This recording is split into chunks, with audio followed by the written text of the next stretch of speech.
Bom, vamos lá, pessoal. É o seguinte.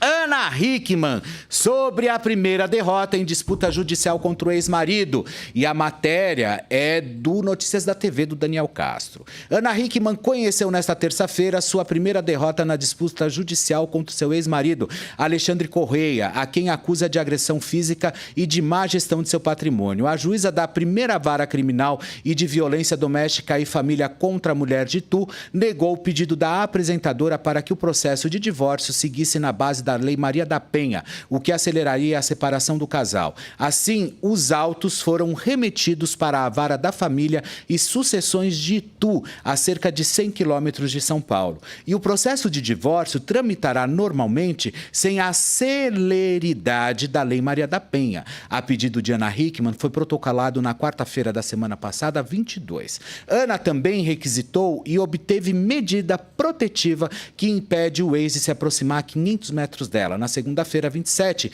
Correia entrou com um recurso contra o distanciamento forçado e com pedido para ter direito de visitar o filho do casal de 9 anos, que é o Alexandre, né? De acordo com o despacho de Andréa Ribeiro Borges, juíza da Vara de Violência Doméstica, Ana argumentou que a agressão que ela diz ter sofrido em sua casa no último dia 11 seriam apenas a primeira faceta visível de um processo de deterioração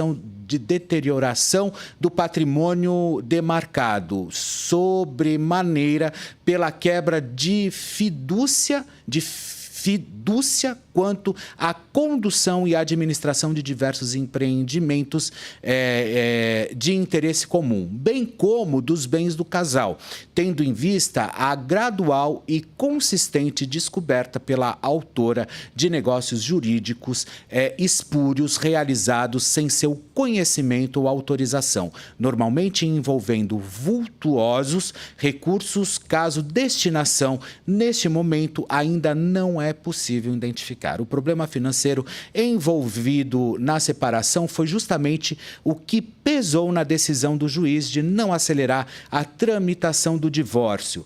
Abre aspas, tratam-se de questões de alta complexidade e especialidade que ultrapassam os limites e parâmetros circunscritos à competência criminal ou atinente ao rito da celeridade das causas envolvendo violência doméstica e familiar contra a mulher.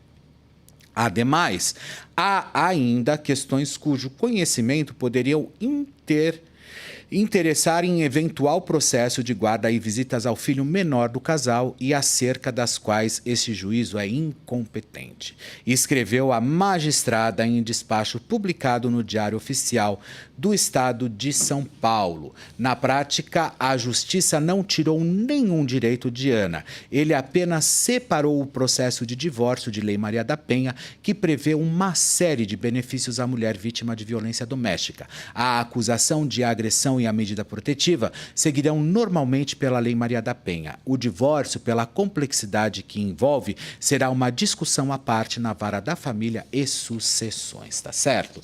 Então, ou seja, mais uma vez a gente vê o poste fazendo xixi no cachorro. Pois é, por quê? Porque é onde já se viu, num caso como esse, como a gente pode descredibilizar uma lei como é a Lei Maria da Penha, que a gente sabe que é uma lei extremamente efetiva, é talvez a única lei ainda um pouco capenga que respalda algumas mulheres, mas a gente tem um vídeo, inclusive da própria Ana Hickman, falando sobre essa derrota. Vamos assistir.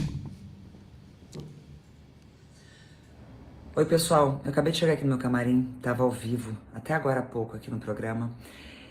E eu tô vendo uma série de notícias sendo publicadas, divulgadas em todas as páginas, não só nas redes sociais, mas em vários veículos diferentes, falando a respeito do meu divórcio, aonde acabam de falar que o meu divórcio não será mais pela Lei Maria da Penha. Bom, primeira coisa, eu, Ana, não posso dar detalhes de tudo que está acontecendo porque corre em segredo de justiça e eu vou continuar respeitando essa determinação, até porque eu acredito na justiça, acredito no Ministério Público e acredito que a lei está do lado de quem está certo. Da forma que tiver que acontecer, vai acontecer. O meu divórcio vai rolar e todas as verdades que precisam aparecer serão colocadas aqui pra todo mundo. Assim como eu disse que o dia que eu estivesse pronta pra falar, abrir meu coração, não será diferente do que será contado pra todo mundo. Porém, eu não vou dar continuidade ou força para fake news ou para coisas que estão sendo divulgadas pela outra parte, que estão erradas e que vão totalmente contra aquilo que a justiça está ordenando, pedindo. Eu não posso me manifestar mais do que isso. Vou continuar aguardando. E eu sei que a justiça vai ser feita. Obrigada pelo apoio de todo mundo, tá? A justiça tá do nosso lado. O bem sempre vence. Pois é, Ana. Olha, quanto mais mexe nessa história, mais eu admiro a Ana Hickman. Sabia? Mais eu admiro a Ana Hickman. Em todos os aspectos. Agora, é óbvio, a gente também não pode ir contra a magistrada ou a juíza que deu, inclusive, essa canetada, porque a gente sabe que a lei é capenga. Né? A lei dá um monte de brecha aí para que tudo acontecesse. Agora eu só queria entender uma coisa. Se a Ana Hickman tivesse morta agora, como seria isso? Se a Ana Hickman tivesse, inclusive, sofrido um atentado durante esses dias todos, como é que tudo isso ia funcionar? Então, ou seja, é mais uma vez o pasto engolindo boi, né? É mais uma vez, porque é num momento como esse, volto a frisar, não estou dizendo isso para a magistrada, não é isso, ao contrário. Nós sabemos que ela vai lá e aplica a lei, e ponto final. Agora, a lei que sim a lei que deve ser revista, e não simplesmente a gente esperar uma mulher ser morta, ser agredida, tomar facada, ser queimada em praça pública, como teve com o lance também daquele cara, que eu não vou nem colocar o nome aqui, de uma instituição religiosa, enfim, porque para mim isso é do demônio, foi lá e ateou fogo na mulher, sabe? E depois ficou procurando a mulher. Então, ou seja, eu acho que, em primeiro lugar, a gente teria que primeiro entender aonde que tudo isso vai acontecer. Então, ou seja, a Ana Hickman tinha que chegar com um pedaço da orelha, sabe, na casa dela ou lá na delegacia, dizendo o seguinte: olha, eu tô aqui com um pedaço, ó, é o meu dedinho que ele arrancou. Ou então um pedaço da minha orelha eu estou trazendo aqui, porque ele mordeu e arrancou, e eu estou trazendo aqui para ver o que eu faço. Ah, o que é isso, gente? Está tudo errado. Aonde que vai acabar toda essa história? A gente só ouve casos de mulheres sendo mortas, sendo agredidas, sendo completamente perdendo a dignidade. Isso casos que chegam até a gente. Vocês imaginam os casos que não chegam? A quantidade de casos que não chega, inclusive, que a gente não fica sabendo, é muito maior. É muito maior. Então, ou seja, o que esse pessoal está pensando?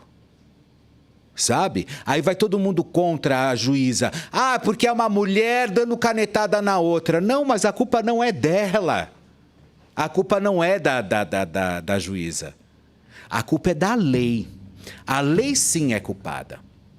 Sabe por quê? Porque se a lei não tivesse brecha e não fosse capenga, vocês podem ter certeza que o negócio funcionaria. Agora, eu acredito que para esse tipo de coisa, para esse tipo de crime, porque isso para mim é crime, para esse tipo de crime deveria ser que nem nos Estados Unidos, deveria existir uma corte. Aconteceu. Daqui 3 dias você está na corte, sentado na frente do juiz, justamente para resolver a tua vida. Aí sim abre-se um processo, depois que o juiz já deu a carteirada, fala o seguinte: olha, então ok, beleza, tá tudo certo, ele vai pra cadeia ou ele vai pagar não sei quanto de multa, ele vai resolver isso, dessa forma tal, você vai pra sua casa, cuida do seu filho. Deveria ser assim, ir pra corte pra esse tipo de caso. E não simplesmente a gente ficar pendurado em lei extremamente capenga, aonde a gente sabe que não vai dar em absolutamente nada. Porque é dessa forma que as coisas acontecem, é dessa forma que muita mulher é morta, é dessa forma que muita mulher simplesmente leva butinada na cara todos os dias e na boca todos os dias, tá? E não é só pelo marido, tá? Porque tem filho que chega e agride a mãe porque chega drogado e quebra a cara da mãe. Tem filho que simplesmente chega batendo na mãe. Tem homem que, porque já viu o pai fazendo isso, cresceu simplesmente chegando e esmurrando a mãe de dia, de manhã, de tarde e de noite. É isso que deveria acontecer. Sabe? Era simplesmente ter uma questão mais efetiva, uma questão muito mais pública, como eu volto a dizer, que nem nos Estados Unidos. Abre a corte, vai lá, você vai na frente do juiz, 3 dias depois. Aconteceu, senta aqui. Vem aqui, minha filha, o que aconteceu? Ah, ele me bateu, prendeu a porta, tal, não sei o que, o cachorro foi lá, mordeu ele, tal, não sei.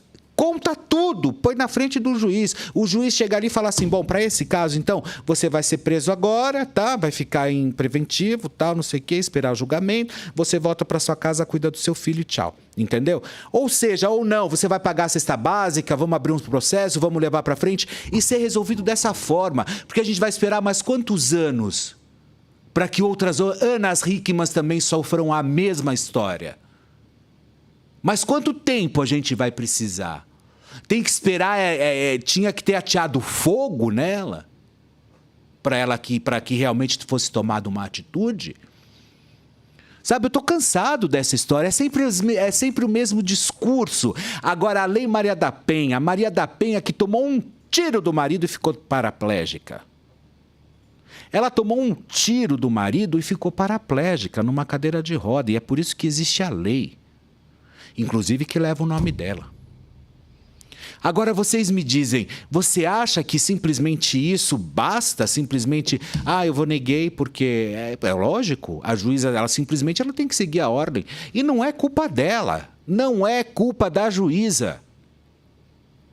Tem muita gente que vai lá e daqui a pouco começa a esculhambar a mulher. Mas esculhambar e ela não tem culpa. O que a gente precisa mudar é a lei. Precisa fazer barulho lá no STF. Precisa fazer barulho nos órgãos realmente que são competentes para começar a mudar a lei. Olha, a gente tem um Código Penal de 1940, revisto em 1945, e uma Constituinte em 1988.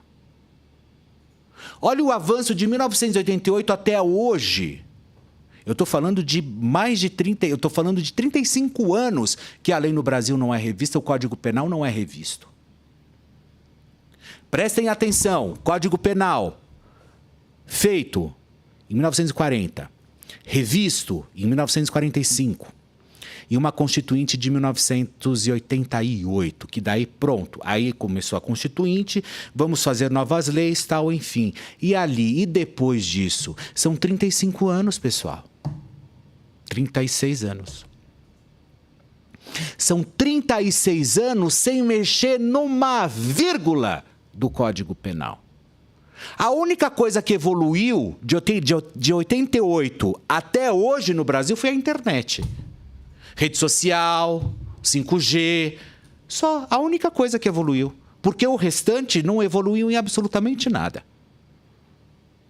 Então, ou seja, se vocês acham que não está na hora realmente de rever todos esses códigos penais? Será que não está na hora realmente de rever essas questões? De achar que isso simplesmente, estamos vivendo nada porque até agora não aconteceu com você. Porque na hora que acontecer com você, você pode ter certeza que o baile vai ser completamente diferente. Então, ou seja, ela poderia ser agredida na frente do filho, na frente das pessoas, perder a dignidade dela como mulher. E eu não digo isso só para a mulher, não. Eu digo isso para o homem também. Porque o pau que bate em Chico, bate em Francisco. Se o homem também se sente agredido, ou se é ameaçado, ou se é colocado de qualquer forma perdendo a sua dignidade, ou a mulher ataca, dá facada, enfim, pega suas coisas e vai na delegacia. Dá parte, sim. Não é só para a mulher. Não existe Lei Antônio da Penha. Não existe, infelizmente. Sabe, não existe. Mas existe delegacia, e aí sim, aí você vai atrás da justiça e realmente tentar rever toda a sua história. Mas que a gente não pode simplesmente sentar e deitar em berço esplêndido em cima de uma história como essa, envolvendo inclusive a própria Ana Hickman, que abriu o coração dela no Domingo Espetacular com aquela matéria incrível que emocionou o Brasil, inclusive.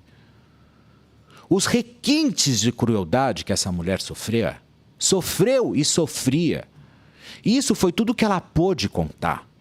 E como ela sempre diz, tem muita coisa que eu não posso falar. Sabe? Então, ou seja, vamos parar. O que a gente precisa, na verdade, é o tempo que vocês vão perder na internet xingando essa juíza. Vocês têm que pedir, principalmente, para rever o Código Penal. Não é simplesmente xingar a juíza. Não, a juíza não tem nada a ver. Ela simplesmente vai lá e aplica a lei. Ela vai lá e coloca a lei. Não, vai ser desse jeito que tá aqui. Olha, no Código Penal tá isso aqui, ponto. É isso que eu vou fazer. Ponto. Ela não pode fazer simplesmente. Não, vai pegar ele agora, manda prender. Manda prender. Não, vai prender ele. Se você... Ela não pode fazer isso. É arbitrário. Né? Então, ou seja, o tempo que vocês vão perder simplesmente ir lá e xingando a juíza faz barulho na internet justamente para pedir uma revisão do Código Penal. Aí sim, aí é legal. Aí é legal. Porque daí o STF começa a se mexer, enfim, vamos ver, vamos fazer, né? Tipo, já começa com projeto de constituinte e tal, não sei o quê. Aí tudo bem, aí a gente vê para qual rolê que vai. Entendeu?